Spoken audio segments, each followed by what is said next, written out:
मुद्दा स्वास्थ्य का है और ये है इसका तीसरा एपिसोड।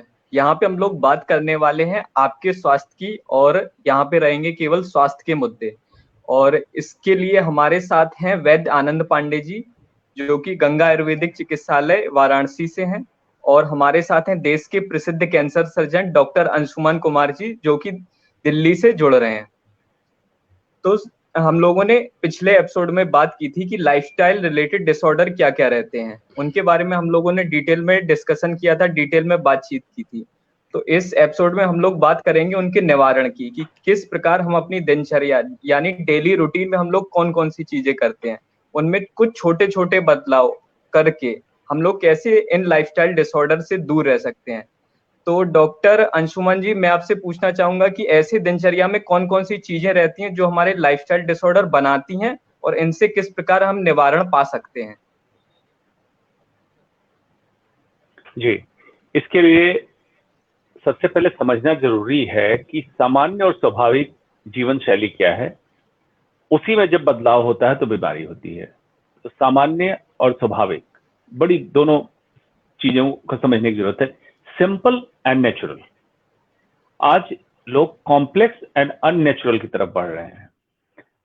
कॉम्प्लेक्स से मतलब है कि जो चीजें आसानी से हो सकती है उसको बहुत जटिल करना, और जो चीजें नेचुरली हो सकती है उसको अननेचुरल करना। अब इन दोनों की परिभाषा आप समझ लें, आपके जीवन शैली में समझ में आ जाएगी। सुबह से रात तक या पूरे दिन में पूरे आपके आसपास क्या क्या चीजें होती हैं। सामान्य क्या है, पहले भी चर्चा में हम कह चुके हैं, जो चीजें जितनी प्राकृतिक होंगी आपके स्वास्थ्य के हित में होगी।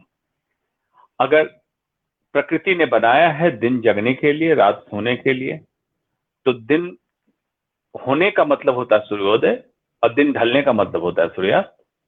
तो जितना इसके पास अपने जीवन को रखेंगे जगने और सोने के समय को, यह सामान्य हुआ। अननेचुरल और स्वाभाविक भी हुआ। अननेचुरल क्या हुआ, इसके उल्टा आप कुछ करें। उदाहरण के तौर पे युवा पीढ़ी आज विदेशों की कंपनियों के लिए काम करते हैं और उनके यहाँ जब दिन होता है, उदाहरण के तौर पे हमारे यहाँ जब रात हो रही होती है तो ये जगते हैं। लेकिन ह्यूमन ब्रेन में सर्काडियन रिदम में मेलाटोनिन और पिनियल बॉडी में ऐसे ऑर्गन्स बनाए गए हैं, भगवान ने दिए हैं, जो कि बायोलॉजिकल क्लॉक को कंट्रोल करता है। उसके हिसाब से जब जगना चाहिए तब इंडियन भारतीय युवा सो रहे हैं, क्योंकि विदेश में उस समय रात हो रही है उसके हिसाब से, और जब उनको सोना चाहिए तब जग रहे हैं। पूरा सब कुछ उल्टा हो गया। उल्टा होते ही न्यूरोकेमिकल एबनॉर्मलिटी चालू होगी, और ये न्यूरोकेमिकल एबनॉर्मलिटी आपके साइकी और सोमा दोनों को प्रभावित करती है। साइकी मतलब मानसिक स्थिति, Soma means body means physical. ये दोनों बीमारियों को पैदा करेगी। इसी तरह से ये चाहे तो सोने जगने का समय, खाना पीना का समय, या खाने की वस्तु, पीने की वस्तु, ऐसी चीजों में जो भी आप देख रहे हैं सामान्य और प्राकृतिक, जो सिंपल और नेचुरल हो सकती है, उसको जितना आप कॉम्प्लेक्स अननेचुरल की तरफ ले जाएंगे आप बीमारी को आमंत्रित करते हैं। अगर इसको और साधारण भाषा में मैं बताऊं तो बीमार होना मुश्किल है, स्वस्थ रहना आसान है। सिर्फ आपको एक लाइन ड्रॉ करनी है, as simple as possible, as natural as possible. ये कर लेंगे आप स्वस्थ रहेंगे। कोशिश करके या तो स्टेटस सिंबल बनाने के लिए, स्टैचर बड़ा करने के लिए, अपने आप को ये दिखाने के लिए आप बहुत बड़े हैं, आप अपने आप को कॉम्प्लेक्स जटिल बनाते हैं, अननेचुरल असामान्य बनाते हैं और बीमारी को बुलावा देते हैं। मतलब आप खरीदते हैं या आमंत्रित करते हैं। यही मैं इसके बारे में बताना चाहूंगा। जी, आपने बहुत ही आसान भाषा में हम लोगों को बता दिया कि स्वस्थ रहना आसान है, बीमार होना मुश्किल है। और वैद्य आनंद पांडे जी, हम लोग जानना चाहेंगे कि किस प्रकार आयुर्वेद में क्या बताया गया है दिनचर्या के बारे में।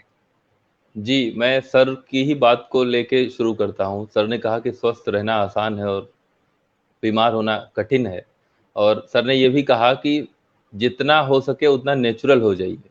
तो उसी से मैं शुरुआत करता हूँ। हमारा आयुर्वेद कहता है कि सुबह उठने से लेके रात में सोने तक की हमारे यहाँ बनाई गई है दिनचर्या, ऋतुचर्या, रात्रिचर्या। तो सुबह उठने से लेके हमारे यहाँ बताया गया है कि स्वस्थ यदि रहना है तो आप ब्रह्म मुहूर्त में उठना शुरू करिए। ब्रह्म मुहूर्त उत्तिष्ठ है स्वस्थ रक्षार्थ आयुष्य, मतलब स्वास्थ्य की और आयुष्य की, मतलब जीवन की अगर आपको रक्षा करनी है तो आप ब्रह्म मुहूर्त में उठना शुरू कर दीजिए, सूर्योदय के पहले। तो ब्रह्म मुहूर्त में उठने के बाद क्या क्या चीजें करनी है, वो सारी चीजें हमारे यहाँ बताई हुई हैं। आज के समय में हम लोगों ने जो बदलाव किए हैं उनको खत्म करके हमको पीछे जाना पड़ेगा। हमको करीब ये थोड़ा सा लगेगा कि हम लोग पीछे जाने की बात कर रहे हैं, लेकिन यही असलियत है और स्वस्थ रहने का यही तरीका भी है और यही कुंजी है। हमको पीछे जाना है क्योंकि ब्रह्म मुहूर्त में उठने के कई फायदे हैं। आप जानते होंगे कि ब्रह्म मुहूर्त में उठने से हमको जो हवा मिलती है, वो जो जलवायु का परिवर्तन होता है, वो उससे संबंधित सारी दिनचर्या हम बदल सकते हैं अपनी। सुबह उठना, उसमें हमारा जो काल होता है वायु का, उसमें मल त्याग करना, दंत धावन, सारी चीजें हमारे यहाँ एक रिजिम में बताई गई हैं।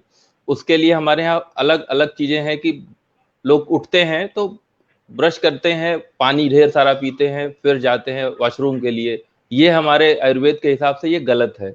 यदि हमको प्यास लगी है तब पानी पीना है, प्यास नहीं लगी है तो पानी नहीं पीना है।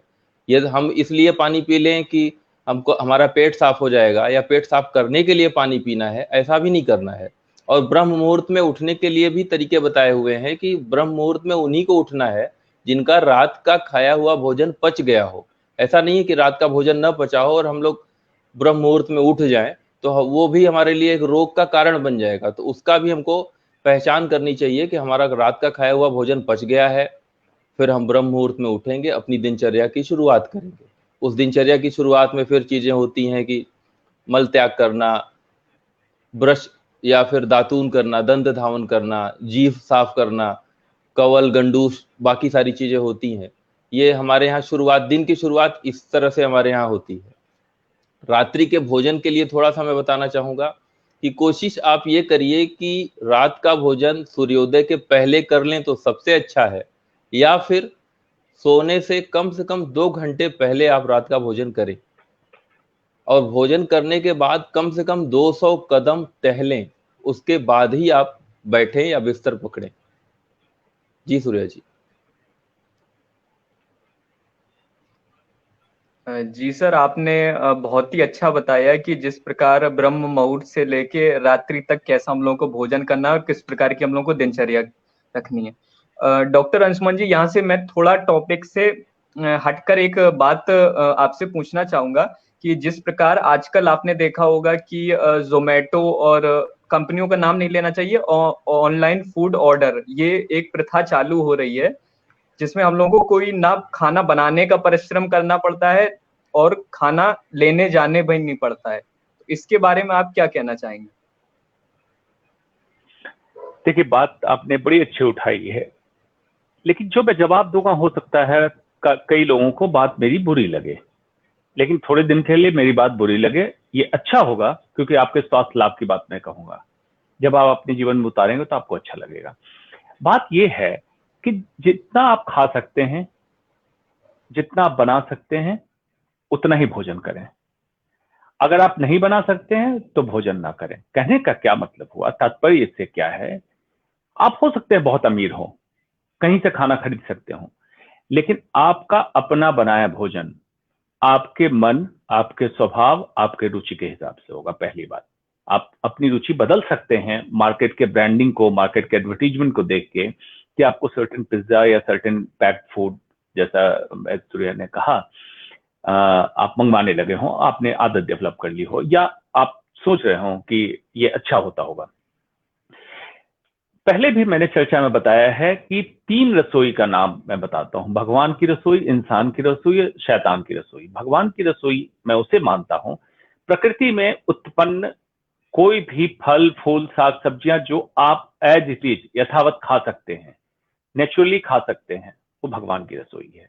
मतलब भगवान जिस फॉर्म में सुपर पावर होता है, हमारे जीवन के लिए जो भी भोजन उपलब्ध कराते हैं उसको जब हम खाते हैं, ये स्वास्थ्य के लिए सबसे ज्यादा उत्तम भोजन है। इंसान की रसोई जो इंसान खेत खलिहान से निकाल के या लाके घर में अपने किचन में बनाता है, जैसे चावल, दाल, रोटी, सब्जी, जिसको पकाता है, ये इंसान की रसोई है। इसको भी सम आहार कह सकते हैं, बैलेंस फूड कह सकते हैं। अपने कल्चर, अपने कस्टम के हिसाब से आप मॉडिफाई करके बना लेते हैं। और शैतान की रसोई कौन सी है? जो आपके घर में डाका डाल के आपके लिए आपके पैसे को ले जाके ये कहता है कि मैं आपके लिए खाना तैयार करता हूं। कोई इतना भी भला इंसान नहीं है धरती पे जो आपके लिए खाना तैयार करेगा। वो क्या करता है? आपके कमाए पैसे से अपना मार्केट भरता है, अपना पॉकेट भरता है। तो क्या करता है? रंग बिरंगे प्लास्टिक में आपके लिए खाना पैक करता है ताकि आप अट्रैक्ट हो।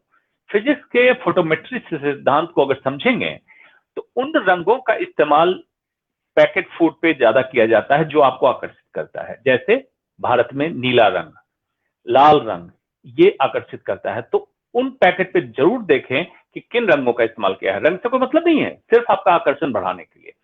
और इसमें जो पदार्थ इस्तेमाल होते हैं, processed food, chemicals, saturated fat और ऐसी ऐसी चीजों का इस्तेमाल होता है जो आप सोच नहीं सकते हैं आपके स्वास्थ्य के लिए कितना हानिकारक है।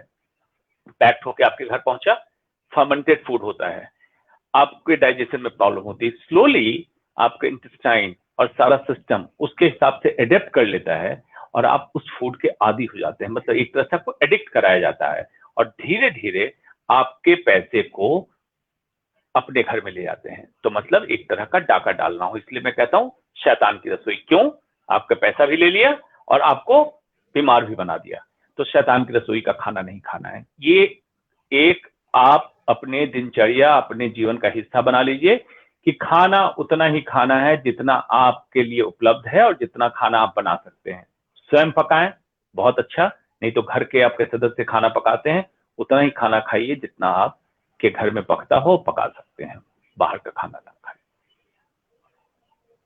सर आपने बहुत ही अच्छा बताया कि इंसान की रसोई और भगवान की रसोई, इनसे ही हम लोगों को खाना खाना है, ना कि शैतान की रसोई से।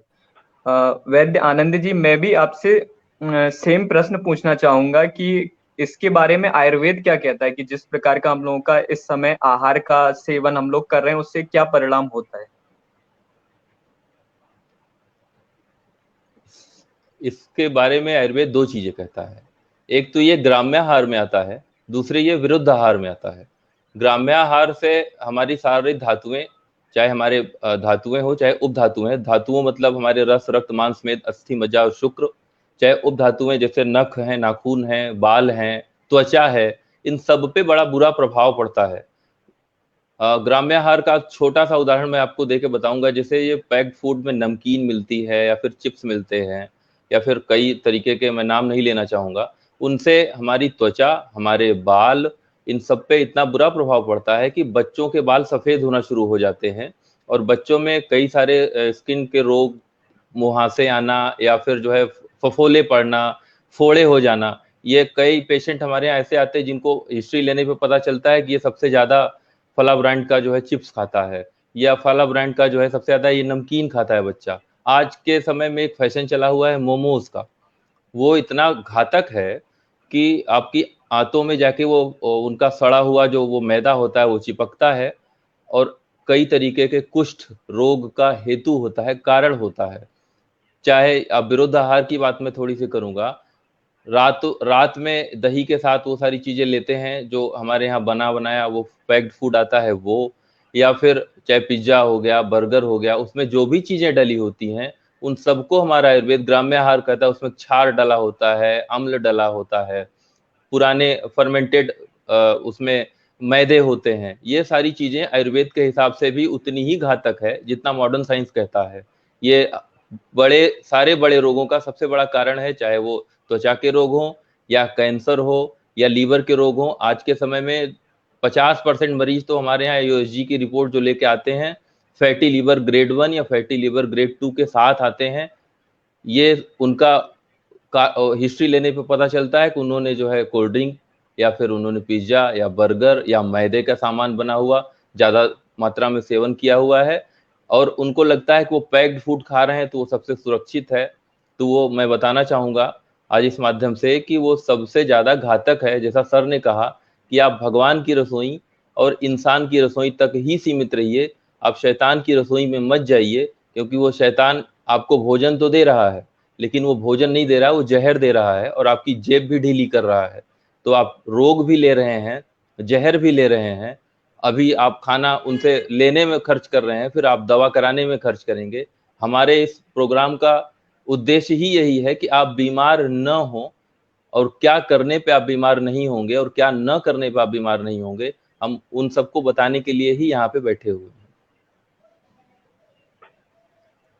सर, आपने बहुत ही अच्छे से बताया कि किस प्रकार ये जो आहार आ रहा है वो एक तरह का विरुद्ध आहार है और वो आगे जाके विभिन्न प्रकार के जो भी रोग उत्पन्न करने के कारण बन सकते हैं।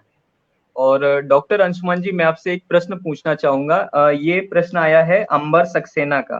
तो उन्होंने कहा है कि आप जैसे कैंसर सर्जन हैं, देश के इतने बड़े कैंसर सर्जन हैं, आपने बहुत सारे केसेस हैंडल किए हैं, क्रिटिकल से क्रिटिकल। तो लेकिन कैंसर हो ही ना, ऐसी कौन कौन सी हम लोग चीजें कर सकते हैं अपनी दिनचर्या में? जी, इसके लिए तो कई सीरीज में हमें प्रोग्राम करना चाहिए और होना भी चाहिए, क्योंकि इस पे हम लोग करते भी रहते हैं। लेकिन संक्षेप में मैं वही कहूंगा, एक लाइन में अगर आपको मुझे टिप्स देना हो तो मैं दूंगा, be as simple as natural as possible, जहां से मैंने अपनी बात शुरू की थी। मतलब जितना सामान्य और जितना स्वाभाविक प्राकृतिक तौर पे आप रह सकें उतना रहने की कोशिश कीजिए, चाहे तो आपकी मेंटल या फिजिकल दोनों स्थिति में। मतलब मानसिक तौर पे, शारीरिक तौर पे। मानसिक तौर पे मतलब आपकी सोच साधारण हो, सामान्य हो। बहुत complex, jealous, anger, depression, revenge, ये सब जो फीलिंग्स होती हैं आपकी, मतलब इंसान या तो भविष्य के डर में जी रहा होता है या अतीत के पश्चाताप में जीता हो। इससे निकलिए, वर्तमान में जीना चालू कीजिए। वर्तमान क्या है? भविष्य के गर्भ से निकलकर अतीत के गर्भ की जाने की दशा को वर्तमान कहते हैं, और ये सबसे तरल दशा है। ब्रह्मांड की सबसे तरल दशा वर्तमान है। तो वर्तमान को आप जीना सीखिए, आपकी थिंकिंग सिंपल, साधारण होने लगेगी। जेलस, एंगर, रिवेंज ये इसलिए होता है कि आप हर समय डरे होते हैं, फोबिया होता है, साइकोसिस होता है कि भविष्य में क्या हो जाएगा, चाहे तो आपके स्वास्थ्य का या आपकी जान, आपकी लाइफ का, आपके पैसे का, नौकरी का, किसी न किसी। जब आप वर्तमान में जिएंगे, वर्तमान आपका उचित तरीके से रहेगा, तो भविष्य बिल्कुल ठीक होगा। और यही वर्तमान आपका अतीत बनता है, तो अतीत भी ठीक रहेगा। इसलिए वर्तमान में जीने की अवस्था को ही जीवन कहते हैं। पहले तो जीवन जीना शुरू कीजिए। दूसरा, उमंग में जीवन जीना शुरू कीजिए, मतलब ब्लिसफुल लाइफ। जीवन जब जी ही रहे हो तो क्रिब ना करो, हर समय किसी न किसी को दोष देना, इसके कारण ये हुआ, इसके कारण ये हुआ। इस मनोदशा से ऊपर उठें। इसके भी रिसर्च अब आ रहे हैं कि ऐसी दशा के कारण ही बहुत सारी बीमारियों का कारण, जिसमें एक कैंसर भी है, हार्ट डिजीज, हाइपरटेंशन, डायबिटीज, ये सब तो है ही। सिमिलर शारीरिक, लोग दूसरी चीजों का बहुत ज्यादा सहारा लेने लगे हैं अपने जीवन को जीने के लिए। तो इंसान के इवोल्यूशन को जब देखा जाता है तो माना जाता है इंसान चौपाया जानवर से प्रोबेबली इवॉल्व होकर दोपाया हुआ है, दो पांव पे चलने लगा, इरेक्ट पोस्चर हुआ। आज इंसान को फिर चलने के लिए वैशाखी की जरूरत होने लगी। वैशाखी क्या हो सकती है? तंबाकू, शराब, सिगरेट, या ऐसी वस्तुएं जिनके सहारे वो समझता है कि मैं इसके सहारे चल रहा हूं, वो चाहे मॉडर्न मेडिसिन की, एलोपैथ की गोलियां ही क्यों ना हो। बीपी, शुगर, कोलेस्ट्रॉल, ये सब आपके बीमारी को तैयार करने का तरीका है। इसी तरह से खाना पीना, अब इसको समझिए क्या है, क्या खाना है, इससे बात हो गई भगवान की रसोई और इंसान की रसोई। अब आपको खाने के लिए ईश्वर ने एक पोर्टल दिया है अंदर पहुंचाने के लिए, मुंह का रास्ता, जिससे आप कुछ भी चीज, खाने पीने की चीज आप अंदर उतारते हैं। लेकिन एग्जिट पोर्टल आपके लिए 4 बनाए गए। क्या क्या बनाया गया? मल, मूत्र, पसीना और श्वास। अब देखिए क्या होता है, इंसान खाना बढ़ा दिया, मतलब रास्ता तो जाने का एक ही रहा, लेकिन उसमें भी ओवर ईटिंग करने लगा। जब खाना खाता है तो कहा जाता है कि आधा पेट खाना खाना है। आधा पेट से मतलब ये होता है, कोई मेजरमेंट, कोई कैलकुलेटर, कोई मीटर तो होता नहीं है। कैसे पता चले? जब आपको लगे अभी थोड़ी भूख और लगी हुई है, एक चपाती और मैं खा सकता हूं, तो खाना रोक देना है। खाने के तुरंत बाद पानी नहीं पिए, ताकि खाने पे डाइजेस्टिव जूस अच्छे से काम करे और लिक्विड होके रिफ्लक्स ना हो, जिसके कारण आज देखते हैं एसिडिटी की तकलीफ, GERD, गैस्ट्रोएसोफेजियल रिफ्लक्स डिजीज, बहुत कॉमन हुआ, जो एसोफेजियल कैंसर का एक बहुत बड़ा कारण बना। ये इस कैंसर से बच सकते हैं। और उसके बाद एग्जिट पोर्टल, तो आज इंसान क्या आधे पेट खाने की छोड़ दीजिए, खाना इतना खाता है कि खाना उसके गले तक रहता है और खाना पच नहीं पाता है। और एग्जिट पोर्टल मतलब खाना पचने के बाद इसका मेटाबोलाइट जो निकलना था, वेस्ट प्रोडक्ट निकला, उससे 4 रास्ते बनाए, मल, मूत्र, श्वास और पसीना। अब देखिए श्वास तो चलेगी चलेगी जब तक जीवन है, कैसे भी चल रही है, लेकिन श्वास चलने का मतलब ये जो नॉर्मल चल रही, हाइपर ब्रीदिंग, हाइपर वेंटिलेशन होता है, जिससे मेडिकल साइंस भी मानने लगा कि एसिडोसिस कम होती है बॉडी की। बॉडी का एसिडिक लेवल जब कम होता है तो कैंसर का इंसिडेंस कम होता है। तो हाइपर वेंटिलेशन किसमें होता है? अगर हम प्राणायाम करें, कोई एक्सरसाइज करें, तो आप कैटाबोलिक स्टेट से निकले हुए टॉक्सिन को वायु के द्वारा निकाल देते हैं। पसीना, एयर कंडीशन में आप रहते हैं, कोई भी शारीरिक व्यायाम नहीं करते हैं, योगासन करें, कोई भी व्यायाम करें जिससे आपको पसीना आए। पसीने से क्या होता है, कई टॉक्सिन्स बॉडी के पसीने के रास्ते निकलते हैं और आपके सेल पे डीएनए को डैमेज नहीं करेगा और कैंसर नहीं होगा। मल मूत्र, अब मल में क्या है, आमतौर पे एक इंडियन फूड के स्टाइल से कम सुबह और रात 2 बार मल का त्याग होना चाहिए। मतलब आपको लैट्रिन के लिए जाना चाहिए, पॉटी के लिए जाना चाहिए साधारण भाषा में। आज हालत यह है कि लोग कब्जियत में रहते हैं, 3-3, 4-4 दिन के बाद एक बार स्टूल के लिए जाते हैं, जिससे कोलन कैंसर और कई ऐसे घातक आंतों के कैंसर का इंसिडेंस इंडिया में भी काफी बढ़ गया। और मूत्र का त्याग क्या है, इतना पानी पिए कि पेशाब का रंग आपका करीब करीब पानी के रंग के बराबर निकले, मतलब इतना साफ निकले, क्लियर वाटर, और नहीं थोड़ा सा हल्का पीलापन लिए हुए निकले। आज क्या होता है, पेशाब लोगों का इतना पीला होता है कि लोग कहते हैं कि डॉक्टर साहब बिल्कुल पीला पेशाब आता है, तो मतलब आपके टॉक्सिन पूरी तरह बॉडी से नहीं निकल रहे हैं। तो अब क्या फॉर्मूला हुआ, 1 एंट्री पोर्टल, 4 एग्जिट पोर्टल, मतलब डालने का रास्ता 1, निकलने का रास्ते 4। इंसान ने क्या किया, 2 या 2.5 रास्ते को बंद कर दिया, 1-1.5 रास्ते से काम चला रहा है। तो 2.5 रास्ते का जो वेस्ट प्रोडक्ट है वो आपके बॉडी में जमा हो रहा है, वो कैंसर का कारक बन रहा है। तो इस तरह से क्या करना पड़ेगा आपको, खाना भी शुद्ध खाना है और खाना पचाना भी है, पचा के उससे टॉक्सिन को निकालना है। तो मानसिक और शारीरिक स्तर पे क्या क्या काम करना है, इसका संक्षेप में तो ये है, बाकी विस्तार में अलग अलग कैंसर के अलग अलग कारण होते हैं, लेकिन अगर इतना भी करें तो कई कैंसर से आप बच सकते हैं, ये बिल्कुल संभव है। आपने बहुत ही आसान भाषा में हम लोगों को बता दिया कि किस प्रकार एंट्री पोर्टल और एग्जिट पोर्टल पे हम लोगों को ध्यान रखना है। और वैद्यानंद पांडे जी, मैं भी आपसे इसी बारे में सवाल करना चाहूंगा कि कौन कौन सी बातों का हम लोगों को ध्यान रखना चाहिए आयुर्वेद के अनुसार भी। जो डॉक्टर साहब ने बताई वही सारी बातें, जो सर ने बताई वही सारी बातें आयुर्वेद भी कहता है। आयुर्वेद भी कहता है कि हमारे अपने पेट को, हमारे यहाँ कुक्षी बोला जाता है, त्रिविध कुक्षी अध्याय में आया हुआ है कि अपने पेट के 3 हिस्से आप करिए, एक ठोस भाग के लिए, एक द्रव भाग के लिए और एक वायु के लिए। मतलब 3 हिस्से अपने पेट के आपने किए, एक भाग में ठोस भोजन आपने लिया, जो भी आप रोटी ले रहे हैं, चावल ले रहे हैं, सब्जी ले रहे हैं, फल ले रहे हैं, द्रव पानी के लिए या दूध के लिए, एक भाग आप वायु के लिए छोड़ दीजिए। उतना भाग अब यदि बांट के आप भोजन करते हैं तब तो आप स्वस्थ रहेंगे, आपको आगे रोग नहीं होंगे। वही 3 मल हमारे यहाँ भी बताए गए हैं, मूत्र, पुरीश और स्वेद। मूत्र मतलब पेशाब, पुरीश मतलब मल पोटी, या फिर स्वेद मतलब पसीना। तो ये मूत्र, पुरीश और स्वेद हमारे यहाँ भी बताए गए हैं, और इन तीनों का अच्छे से साफ होना हमारे लिए स्वस्थ रहने के लिए बहुत जरूरी होता है।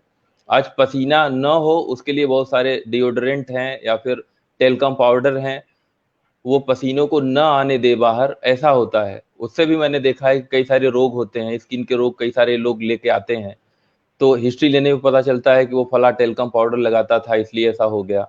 पसीना न हो, ईश्वर ने बना के भेजा है तो वो पसीना होने के लिए ही भेजा है, तो पसीना न हो। या फिर जैसे सर ने बताया कि मलाष्टम्भ मतलब कब्जियत लेके लोग बैठे हुए हैं, 8-8 दिन 9-9 दिन तक लोगों की कब्जियत रहती है, वो भी एक बहुत बड़ा कारण है ऐसे रोगों का। पेशाब साफ न होना वो भी एक बड़ा कारण है ऐसे रोगों का। पेशाब जो होती है, हमारे यहाँ बताया जाता है आयुर्वेद में कि मूत्र जो होता है शरीर के क्लेद को बाहर करता है, तो उस क्लेद को बाहर करना भी बहुत जरूरी है। इसलिए उस पेशाब का साफ होना, पूरा होना, खुल के होना बहुत जरूरी होता है। उस पेशाब को रोकना भी एक रोगों का कारण बनता है। तो हमारा आयुर्वेद भी वही कहता है जो सर ने बताया, एकदम सही बताया उन्होंने आयुर्वेद के पैमाने से भी।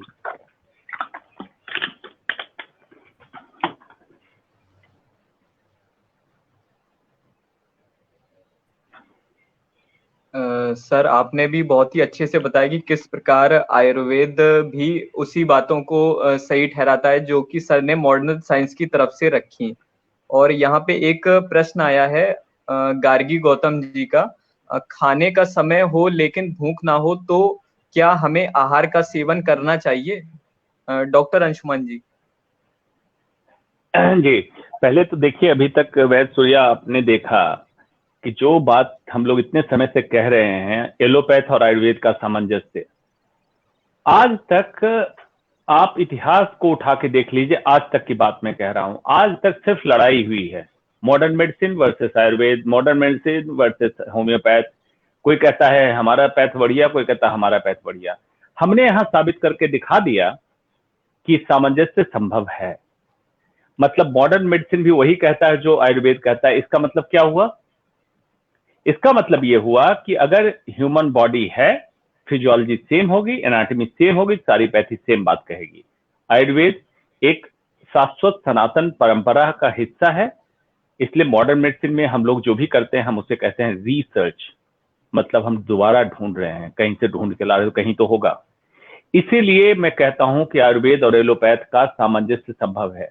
इसका मतलब कभी ये नहीं कहता हूं कि एलोपैथ के डॉक्टर आयुर्वेद करें, आयुर्वेद के डॉक्टर एलोपैथ करें।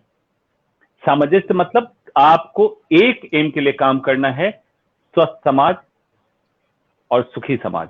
इसके लिए अगर काम करेंगे, उसके बावजूद कुछ लोग अगर बीमार पड़ेंगे तो उनका इलाज करना बहुत आसान हो जाएगा। इलाज ऐसे होगा जैसे हंसते हुए, और हंसता हुआ समाज जब भी होगा तो सुखी समाज होगा। आज बीमारी का मतलब लोगों के दिमाग में डर है, खौफ है कि अगर मैं बीमार हो गया तो पता नहीं कितने पैसे लगेंगे, बचूंगा या नहीं बचूंगा। इसी को खत्म करना है कि अगर स्वस्थ समाज ही स्वस्थ हो गया और कभी कोई बीमार पड़ा तो उसका इलाज हो जाएगा। इलाज नेक्स्ट डोर स्टेप उपलब्ध हो जाए। नेक्स्ट डोर स्टेप आयुर्वेदिक के वैद्य हो सकते हैं, एलोपैथ का चिकित्सक हो सकता है। दोनों सामंजस्य में अगर इलाज करेंगे तो क्योर रेट, रिकवरी रेट ये बढ़ा सकते हैं। ये बहुत अच्छा मैसेज लोगों को गया। जो मेरी समझ है कि भूख नहीं हो तो खाना खाना चाहिए या नहीं चाहिए, इस पे पूरी तरह से मैं आपको एक सीरीज में बता सकता हूं कि what is the difference between lust and hunger. भूख और वासना में क्या अंतर है?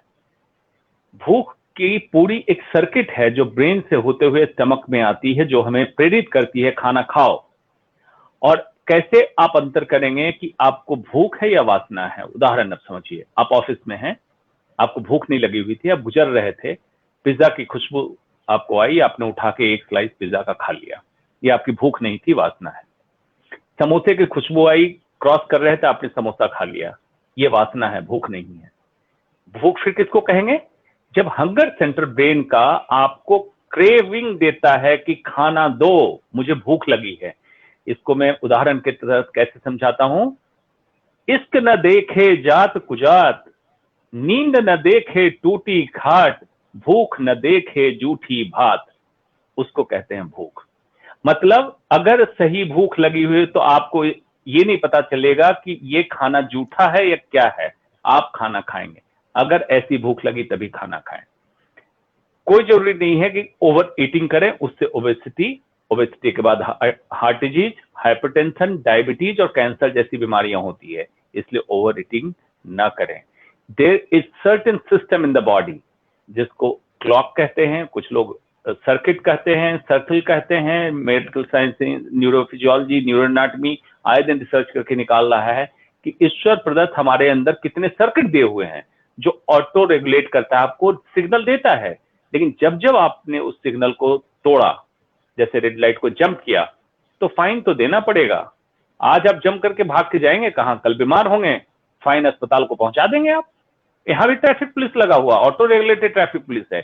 इसलिए कोशिश कीजिए कि लॉ एंड ऑर्डर को रेगुलेट कीजिए, क्योंकि इसका दरोगा ईश्वर स्वयं है, आपके शरीर का दरोगा।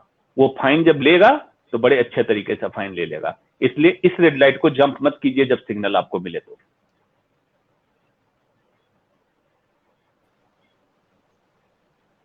गार्गी जी, आपको अपने सवाल का आंसर मिल चुका होगा। और वैद्यानंद पांडे जी, इसी बारे में मैं आयुर्वेद का पक्ष जानना चाहूंगा कि भूख ना होने पर भी क्या आहार का सेवन कर सकते हैं?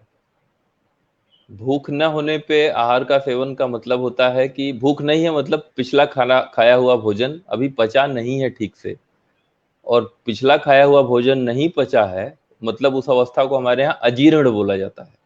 तो अजीर्ण में फिर से भोजन कर लेना, ये अध्यशन कहा जाता है। एक बार खाया हुआ भोजन नहीं पचा, फिर हमने दोबारा से भोजन कर लिया, ये अध्यशन होता है। और जैसा कि सर ने बताया, सेम वही आयुर्वेद कहता है कि अध्यशन जो होता है, हृदय रोग, त्वचा रोग, या फिर डायबिटीज, मतलब हमारे आयुर्वेद में इसको प्रमेह के नाम से जाना जाता है, इन सारे रोगों का कारण होता है, कारण बनता है अध्यशन। तो अध्यशन की स्थिति में हमारा शरीर न जाए, उसके लिए हमको भोजन नहीं करना है यदि हमको भूख नहीं लगी है। जैसा सर ने बताया कि आपका शरीर तो कह रहा है ना, इशारा तो कर रहा है, आपको भूख नहीं लगी है, और आप खुद स्वीकार कर रहे हैं कि आपको भूख नहीं है। तो भूख नहीं है तो हम भोजन नहीं करेंगे, प्यास नहीं है तो पानी नहीं पिएंगे। ऐसा नहीं कि हमको पानी 8 लीटर पीना ही पीना है जबकि प्यास हमको नहीं लगी है। तो भूख लगे तो भोजन करिए, प्यास लगे तो पानी पीजिए, नींद आए तो सो जाइए। ये मत देखिए कि टूटी खाट है। जैसा सर ने बताया, एकदम वही थियरी, वही लॉजिक आयुर्वेद कहता है। बिल्कुल वैद्यानंद जी, यही सामंजस्य बिठाने की ओर अनुभूति ट्रस्ट लगातार प्रयास कर रहा है, और उसी का एक हिस्सा है मुद्दा स्वास्थ्य का, जो कि जन जागृति के लिए कार्यक्रम चलाया जा रहा है। और डॉक्टर अंशुमान जी, मैं एक आपसे प्रश्न पूछना चाहूंगा कि जैसा कि आजकल सोशल मीडिया और जो भी इलेक्ट्रॉनिक मीडिया है, उनसे हमारे मानसिक स्वास्थ्य पर क्या प्रभाव पड़ रहा है? क्योंकि जैसा कि मॉडर्न साइंस और आयुर्वेद दोनों मानता है कि मानसिक स्वास्थ्य के बिना संपूर्ण स्वास्थ्य पूर्ण नहीं होता है। इसके बारे में आप बिल्कुल। क्या कहना चाहिए? देखिए, मानसिक स्वास्थ्य ही नहीं, मानसिक स्वास्थ्य तो एक कोश लेयर जो कहते हैं, अगर आध्यात्म को भी जोड़ लें तो स्पिरिचुअल हेल्थ, आध्यात्मिक स्वास्थ्य भी उतना ही जरूरी है। स्पिरिचुअल हेल्थ, मानसिक स्वास्थ्य के साथ साथ स्पिरिचुअल हेल्थ जरूरी है। अब कैसे सोशल मीडिया आपको कर रहा है, बहुत सारी चीजें आप देखते होंगे। कई लोग मोबाइल पे जब बैठते हैं तो फेसबुक, व्हाट्सएप, ट्विटर, जो भी उनके पास सोशल मीडिया है, उस पर खो जाते हैं, उनको पता भी नहीं चलता होगा। लेकिन जब जो सुन रहे हैं दर्शक आज या आगे सुनेंगे, उनसे मैं कहता हूं जरा उस समय आप गौर कीजिएगा, आप अपने आप को झकझोर के पूछिए कि पिछले आधे घंटे या 1 घंटे से आपके दिमाग में क्या चल रहा है। तो शायद आप सिर्फ अपने आप को कोस रहे होंगे पिछले 1 घंटे से, क्योंकि आप देख रहे होंगे किन किन लोगों ने कहां कहां की यात्रा कर ली, विदेश की यात्रा कर ली, किन्होंने नई गाड़ी खरीद ली, किन्होंने क्या कर लिया। मतलब आपके अंदर एक गुबार सा बन रहा होगा, एक पेंटअप इमोशंस जमा हो रहे होंगे, और न्यूरोकेमिकल्स कहीं ना कहीं आपको अंदर से धक्का दे रहा है या आपको प्रेरित कर रहा हो किसी ऐसे काम के लिए जो आप नहीं करना चाहते होंगे, नॉर्मली होशो हवास में आप नहीं करना चाहते होंगे। दूसरा क्या होता है, आज एआई का जमाना है, आर्टिफिशियल इंटेलिजेंस का जमाना है। जो भी चीजें आप स्क्रॉल करते हैं, जो भी चीजें आप सर्च करते हैं, उन चीजों के तहत सोशल मीडिया आपके लिए प्राइम करता है, और आपके पास एडवर्टीजमेंट उन्हीं प्रोडक्ट्स के आने लगते हैं। स्लोली आप उनके पोटेंशियल कस्टमर बनते हैं, तो आपके पॉकेट्स को भी खाली करता है। पॉकेट्स खाली होता है, फिर एक फाइनेंशियल डेफिसिट में आप जा सकते हैं, या हो सकता है आपके खरीदने की क्षमता ना हो, ईएमआई पे खरीद लें। ईएमआई पे खरीदेंगे, आपके पास पैसे नहीं थे, अब फिर स्ट्रेस बढ़ा, फिर पैसे ज्यादा कमाना चाहेंगे तो जरूरत से ज्यादा आपको भागना पड़ेगा, तो शारीरिक तंगी आएगी, मानसिक तंगी आएगी, और ये एक मकर जाल में आपको पूरी तरह से उलझा के रखेगा। एट द सेम टाइम मैं क्या कहता हूं, टेक्नोलॉजी का इस्तेमाल बिल्कुल कीजिए, साइंस एंड टेक्नोलॉजी को अपना गुलाम बना के रखिए, ना कि आप उसके गुलाम हो जाइए। आप इंसान हैं, आपको ईश्वर ने बनाया है, आप न बन जाएं जो इंसान ने बनाया है। उस टेक्नोलॉजी को आप इस्तेमाल करें, बिल्कुल सोशल मीडिया का इस्तेमाल करें पब्लिक तक पहुंचने के लिए, अपनी बात पहुंचाने के लिए, पब्लिक की बात को जानने के लिए, न कि आप इस्तेमाल हो जाएं। आज अधिकतम लोग सोशल मीडिया में इस्तेमाल किए जा रहे हैं, या तो पॉलिटिकल सिस्टम के तहत इस्तेमाल हो रहा है उनका, या मार्केट मीडिया के तहत इस्तेमाल हो रहा है, या किसी न किसी तरह से आपको मेंटल बैंक्रप्सी कराया, मानसिक दिवालियापन आपका कराया जा रहा है, या आपको किसी न किसी तरह से आर्थिक गुलामी की तरफ धकेला जा रहा है। मतलब आपको स्वास्थ्य पैकेज कुछ बेच दिया जाएगा, कुछ जांच का पैकेज एक्टिव हेल्थ चेकअप के नाम से बेच दिया जाएगा। आपको जरूरत नहीं है, आपको जब तक आपके फिजिशियन नहीं बताते हैं आपको किसी जांच की जरूरत नहीं है। इस आपको क्या लगता है, आपके स्वास्थ्य की चिंता किसी को सोशल मीडिया पर बैठे लोगों को, उनको अपने आर्थिक स्थिति की चिंता है, इसलिए वो बेचने आ गए। और आपके प्रॉम्प्ट सर्च से, गूगल सर्च से उन्होंने रीड किया कि क्या क्या आप ढूंढते हैं, उन प्रोडक्ट्स को आपके घर तक पहुंचा दिया। इसलिए किसी भी डिजिटल प्लेटफॉर्म का इस्तेमाल आप बहुत सावधानी से, सतर्कता से करें, उसकी गुलामी में ना पड़ें। ये बहुत ज्यादा लंबे समय के लिए आपके स्वास्थ्य को बचा सकता है। कौन कौन सी बीमारी से बचाएगा? हाइपरटेंशन, डायबिटीज, हार्ट अटैक, और लंबे समय तक mental strain, oxidative radicals, free radicals, DNA damage, cancer. इसलिए उन चीजों से भी बचाएगा। इन चीजों को जानिए, ध्यान में रखिए, और आज से उसका इस्तेमाल उसको गुलाम बना के कीजिए, ना कि उसका गुलाम बनिए। सर आपने तो मतलब बहुत ही अच्छे शब्दों में बता दिया कि हम उसके गुलाम ना बने, उसको अपना गुलाम बना के रखें। और यहाँ पे एक क्वेश्चन आया है सोमेश जी का, how to overcome constipation permanently and very naturally, please answer. Vaidya Anand Pandey ji, मैं आपसे ये प्रश्न पूछना चाहूंगा। इसके लिए तो फिर पहले हमको उनकी दिनचर्या में बदलाव करना पड़ेगा, उनके आहार में बदलाव करना पड़ेगा, उनका सोना, उनका जगना, उनका खाना, ये सारी चीज़ें देखनी पड़ेंगी कि उनकी डाइट में क्या फाइबर है, कितना फैट है। फिर हम बता पाएंगे कि इसको नेचुरली हम कैसे कर सकते हैं, कितना वो पका हुआ भोजन ले रहे हैं, कितना वो कच्चा भोजन ले रहे हैं, कौन सा भोजन ले रहे हैं। तब हम बता पाएंगे कि ये कैसे हम इसको ठीक कर सकते हैं। हाँ, इतना मैं जरूर कह पाऊंगा कि यदि वो रेगुलर बेसिस पे समय से उठें, भोजन के बाद कम से कम 200 कदम टहलें, चाहे सुबह का भोजन हो चाहे शाम का भोजन हो, रात में सोने के कम से कम 2 घंटे पहले भोजन करते हैं, खुश रहते हैं, मन उनका ठीक रहता है, तो कॉन्स्टिपेशन होने के चांस कम से कम 60% कम हो जाते हैं। लेकिन इसमें एक बड़ा फैक्टर ये है कि हमको ये देखना पड़ेगा कि वो खाते क्या हैं, जगते कब हैं और सोते कब हैं। बिना पूरी उनकी हिस्ट्री लिए हम ये नहीं बता पाएंगे। और मैं यहाँ पे कोई ये नुस्खा नहीं बताने बैठा हूँ कि आप फला चीज खा लीजिए पानी के साथ या फिर चूर्ण ले लीजिए तो आपका पेट साफ हो जाएगा। वो जो है ये दवा हम बताने यहाँ नहीं बैठे हैं। हाँ, लेकिन यदि उनको जरूरतें हैं तो वो अनुभूति ट्रस्ट की पे जो है व्हाट्सएप कर सकते हैं। हम लोग उनको बताएंगे कि उनकी दिनचर्या में उनको क्या बदलाव करने होंगे। मैं उनको वो अपनी दिनचर्या की डिटेल भी दे सकते हैं, फिर भी हम उसमें भी बदलाव करने के सुझाव उनको देंगे। तो उनकी व्यक्तिगत उनके लिए क्या हो सकता है अच्छा, हम उसको बताने का पूरा प्रयास करेंगे।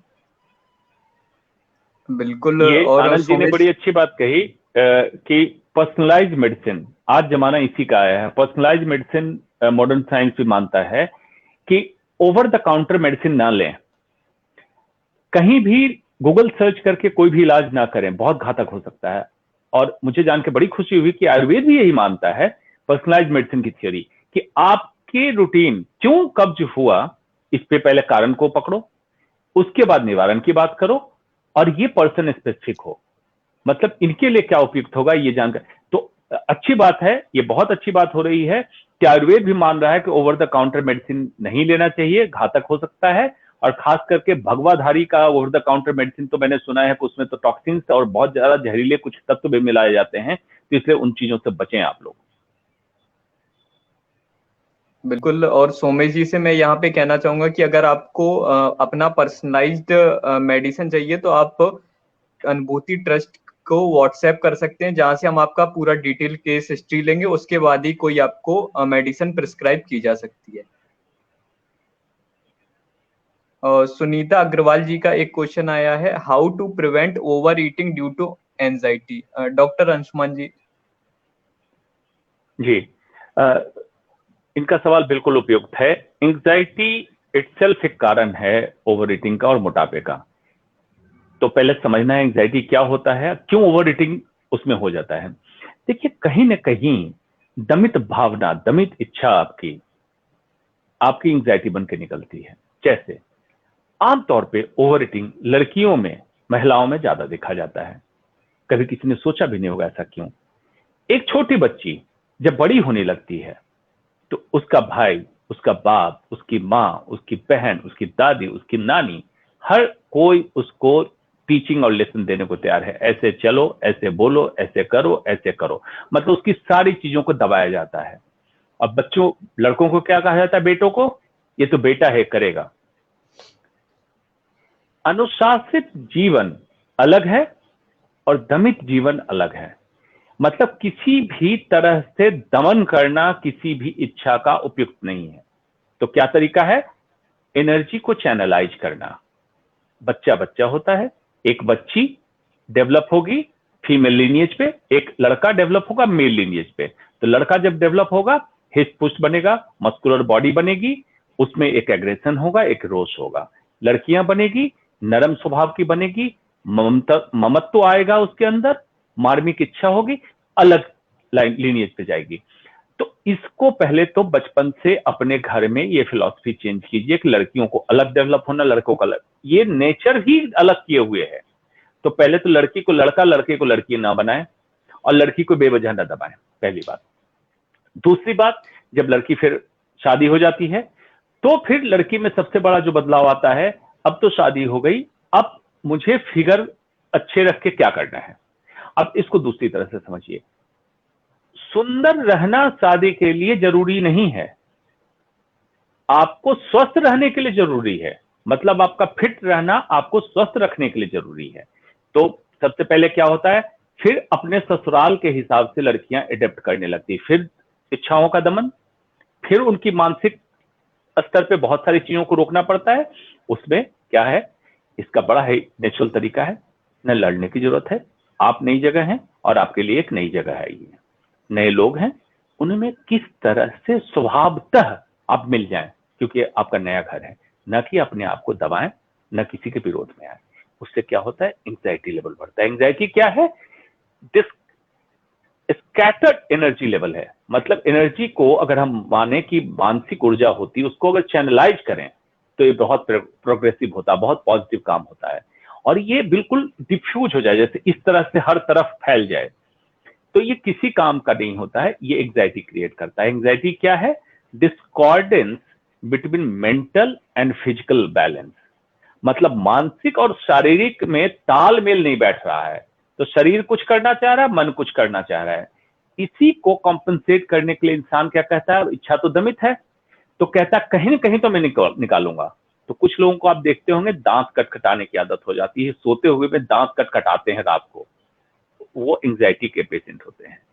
या कभी कभी बेवजह बहुत चिड़चिड़ापन आ जाता है, बेवजह बहुत नींद आती है, इसको निकालते कहाँ है? आइसक्रीम, चॉकलेट, बेवजह का खाना, किचन के तरफ से गुजर रहे तो कुछ नमकीन का पैकेट उठा के खा लिया, चिप्स, और इस तरह की बहुत सारी चीजें मिल रही है आजकल। ये खा के, उसको चबा के, या वो हैबिचुअल स्पाज्म जिसको टिक्स हम कहते हैं, उसमें करके वो अपने इच्छाओं की पूर्ति होती नहीं है, उनको महसूस होता है थोड़ी देर के लिए मैं शांति मुझे मिल गई। शांति मिलती नहीं है। कई स्टडी आई है जो ऐसा तो उस स्टडी में पाया गया कि जब एंग्जाइटी लेवल बढ़ता है तो लोग चॉकलेट खाते हैं।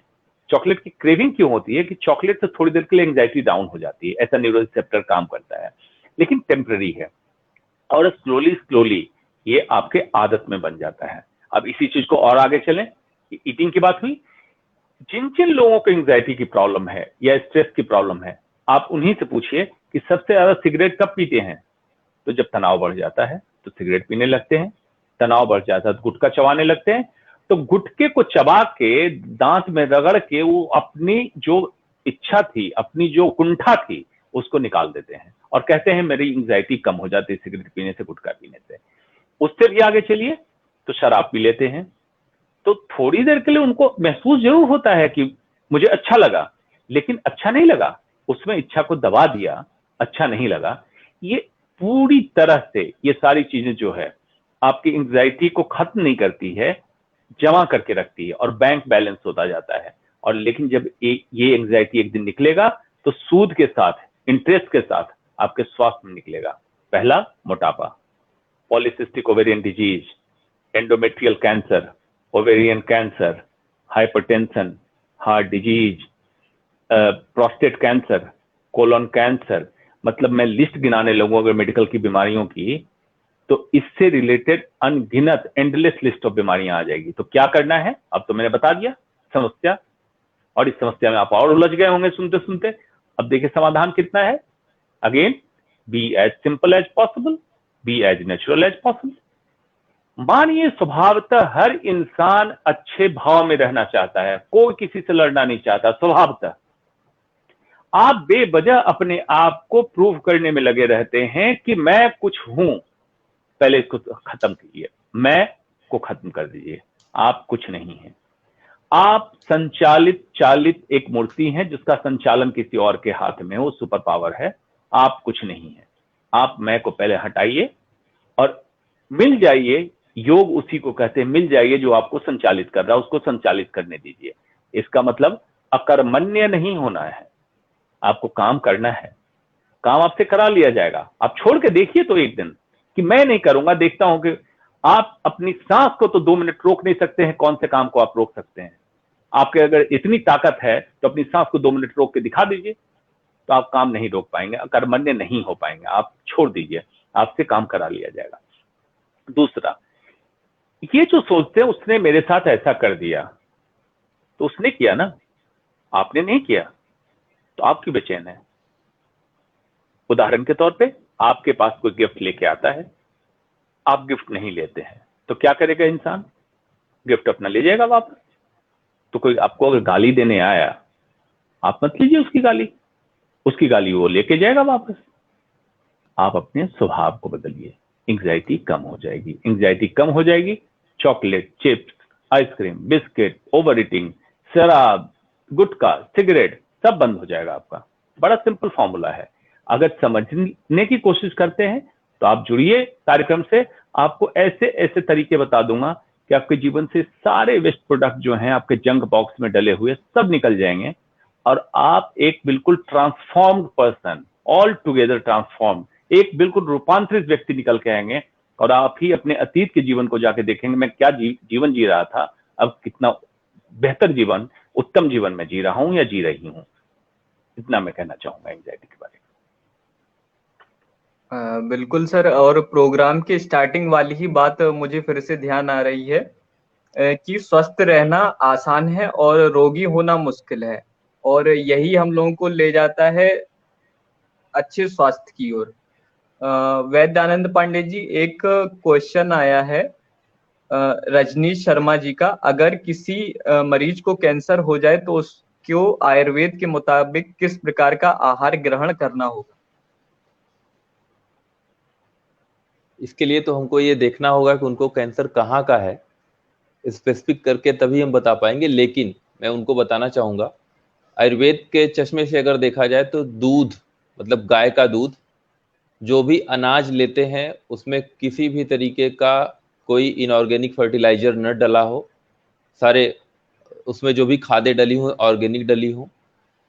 जो भी सब्जियां लेते हैं उसमें कोई केमिकल न डला हो, कोई पेस्टिसाइड न डला हो, किसी भी तरीके का उसमें यूरिया, डाई, पोटास वगैरह कुछ न डला हो, गोबर की खाद से बनाया हुआ उगाया हुआ वो सब्जी हो, ये लेंगे तो सबसे अच्छा है। इससे अच्छा आहार उनके लिए कुछ नहीं होगा, और इससे अच्छा आहार स्वस्थ व्यक्ति के लिए भी नहीं होगा, उनको आगे कैंसर न हो उनके लिए भी।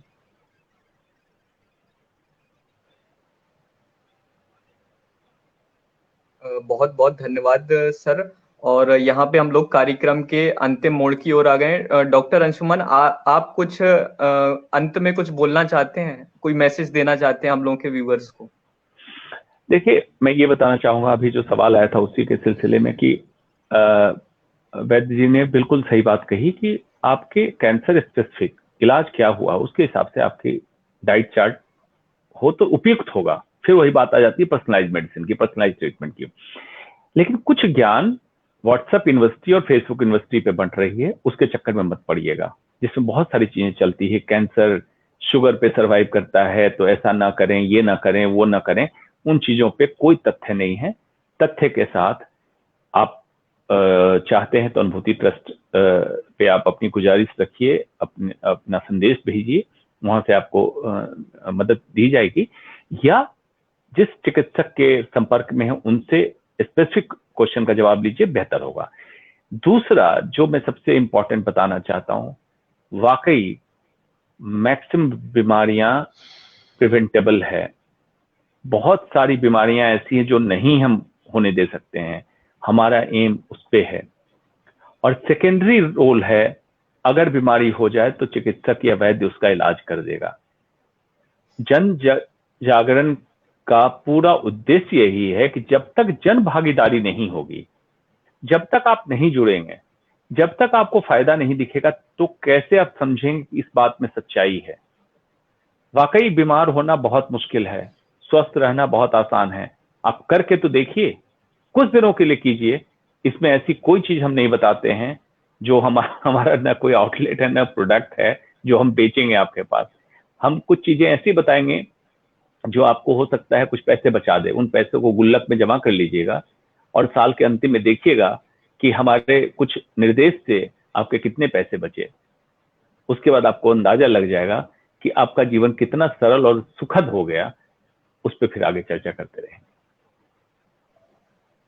सर यहाँ पे मैं एक छोटी सी बात कहना चाहूंगा। यहाँ पे गुल्लक ही नहीं, बैंक में कई इतना पैसा हम लोग भर सकते हैं, इतना पैसा बच जाएगा छोटी छोटी बातों का उपयोग करके। गुल्लक तो मैंने इसलिए कहा वैद्यानंद कि चीजों को साधारण करने के लिए, कि किसी बैंक को प्रमोट ना करके गुल्लक से किसी को नॉस्टैल्जिक फील हो, अपने बचपन की याद आ जाए, इसलिए मैंने गुल्लक का इस्तेमाल किया। लेकिन ये सच है कि गुल्लक से बहुत ज्यादा पैसे इनके बचेंगे। बिल्कुल सर। वैद्यानंद जी, आप कुछ अंत में कहना चाहेंगे? जी, मानसिक स्वास्थ्य को लेके मैं थोड़ी सी एक लाइन बोलना चाहूंगा जो हमारा आयुर्वेद कहता है, धारयेत सदा वेगान जितेंद्रिय प्रत्यय च लोभ ईर्ष्या द्वेष मात्सर्य रागादि नाम जितेंद्रिय। मतलब ये कुछ ऐसे वेग हमारे यहाँ बताए गए हैं कि धारण करने हैं, कुछ ऐसे वेग बताए गए हैं कि धारण नहीं करने हैं। तो जो धारण करने हैं, जिनको मतलब निकलने नहीं देना है, खत्म कर देना है, उसके बारे में थोड़ा बताऊंगा कि लोभ, लालच, ईर्ष्या, द्वेष, किसी के साथ विद्वेष, लोभ ईर्ष्या द्वेष मात्सर्य, राग मतलब जलन, किसी के प्रति गुस्सा, इन चीजों को आप खत्म करिए। आपका मन प्रसन्न रहेगा, आप खुश रहेंगे। और आपके जो मन से संबंधित जो भी रोग हैं, चाहे मानसिक रोग हो गए या फिर हार्ट के रोग, हृदय रोग हो गए, ये रोग आपको नहीं होंगे। तो आप इन चीजों को, लोभ, ईर्ष्या, द्वेष, मात्सर्य, राग, इन सब चीजों को अपने मन से खत्म करिए, अपनी एनर्जी को चैनलाइज करिए सही चैनल में। बहुत बहुत धन्यवाद, बहुत बहुत धन्यवाद डॉक्टर अंशुमान जी, और बहुत बहुत धन्यवाद वैद्यानंद पांडे जी, आपका जुड़ने के लिए और इतनी अच्छी अच्छी बातें बताने के लिए। और सभी दर्शकों का कि हम लोगों से जुड़े रहिए। मुद्दा स्वास्थ्य का है, मुद्दा आपका है।